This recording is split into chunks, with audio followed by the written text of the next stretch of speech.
कला बिंदु art organisation से मैं रीता श्रीवास्तव आप सभी का बहुत बहुत स्वागत करती हूँ।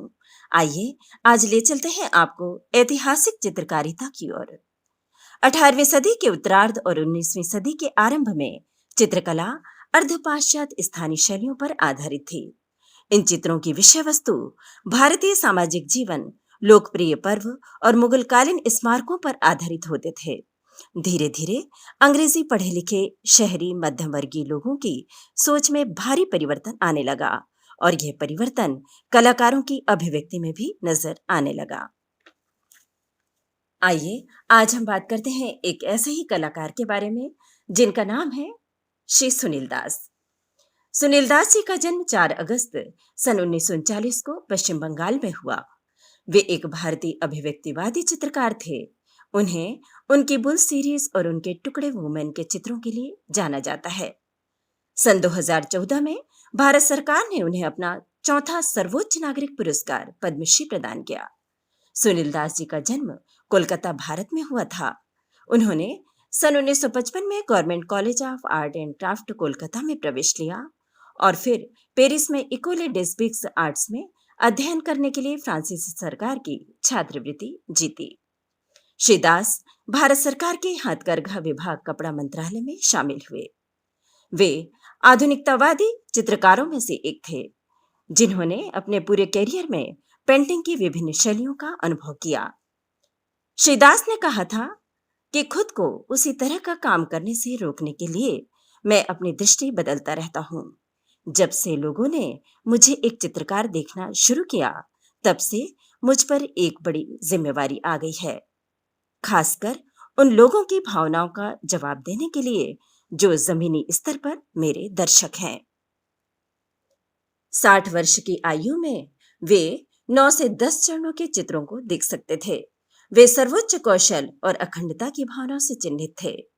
एक अथक चित्रकार दास ने एक शैली से दूसरी शैली में आसानी से छलांग लगा दी। वे गतिमान घोड़े और उसकी ताकत से प्रेरित थे। उन्होंने चारकोल से बना एक काम बनाया जिसका शीर्षक था हॉर्स इन मोशन। उनकी रचनाएं स्त्री पुरुष संबंधों के इर्द गिर्द घूमती हैं। पेरिस बिएनेल में उनके काम को शामिल करने सहित दुनिया भर में उनकी लगभग 88 एकल प्रदर्शनियां थीं। सन 1955 से सन 1960 तक वे कपड़ा मंत्रालय सरकार के हथकरघा सेवा केंद्र कार्यालय में शामिल हुए। सन 1960 में वे समकालीन कलाकारों की सोसाइटी कलकत्ता के संस्थापक सदस्य रहे। सन 1979 में वे राष्ट्रीय कला प्रदर्शनी के लिए निर्वाचित सदस्य थे, जिसमें लघु प्रारूप प्रदर्शनी और मूर्तिकार प्रदर्शनी भी शामिल थी। सन 1981 में हैदराबाद राज्य अकादमी हैदराबाद के लिए जूरी के रूप में भी चुने गए। सन 1982 में राष्ट्रीय प्रदर्शनी के लिए जूरी सदस्य बनाए गए। उनकी शिक्षा कोलकाता में ही हुई। सन 1956 से सन 1960 तक college of art and craft में उन्होंने अध्ययन किया। सन 1960 से सन 1963 तक कोल नेशनल सुपीरियर des Beaux आर्ट पेरिस में अध्ययन किया। उनके चित्रों की प्रदर्शनी सन 1958 में सोलो प्रदर्शनी कॉटन कॉलेज गुवाहाटी में लगी। इसी तरह सन 1961 में सोलो प्रदर्शनी पेरिस में लगी।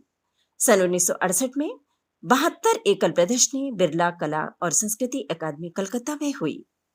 सन 1971 में हिडलबर्ग में, सन 1975 में न्यूयॉर्क में। इसी तरह उनकी बेहतरीन चित्रों की प्रदर्शनी देश और विदेशों में ख्याति प्राप्त करते चली गई। सन 1959 में उन्हें राष्ट्रीय पुरस्कार से सम्मानित किया गया। सन 1960 में कोलकाता में उन्हें स्वर्ण पदक से सम्मानित किया गया। इसी तरह अनेकों पुरस्कारों से वे अलंकृत होते चले गए। सुनील दास जी को भारत के अग्रणी कलाकारों में एक अद्वितीय स्थान प्राप्त है। उनकी पंक्ति एक ऐसा अनुभव है जिसे शब्दों में वर्णित नहीं किया जा सकता। रेखा की दुनिया में वह गतिशीलता का पैमाना बनाने में सक्षम है। आविष्कारशील इच्छा, महत्वपूर्ण खोजों और रेखा की शक्तिशाली शक्ति के संदर्भ में कलाकार सर्वोच्च और रणनीतिक शासन करता है। उनके हमेशा के पसंदीदा बैल और घोड़े कार्यों में हमेशा एक बहुत ही महत्वपूर्ण भूमिका निभाते हैं। सन 2015 में उनका निधन हुआ। कला बिंदु आर्ट संस्थान से एक भावपूर्ण श्रद्धांजलि। इसी क्रम में हमारे अगले वीडियोस आप देखते रहिएगा। नमस्कार।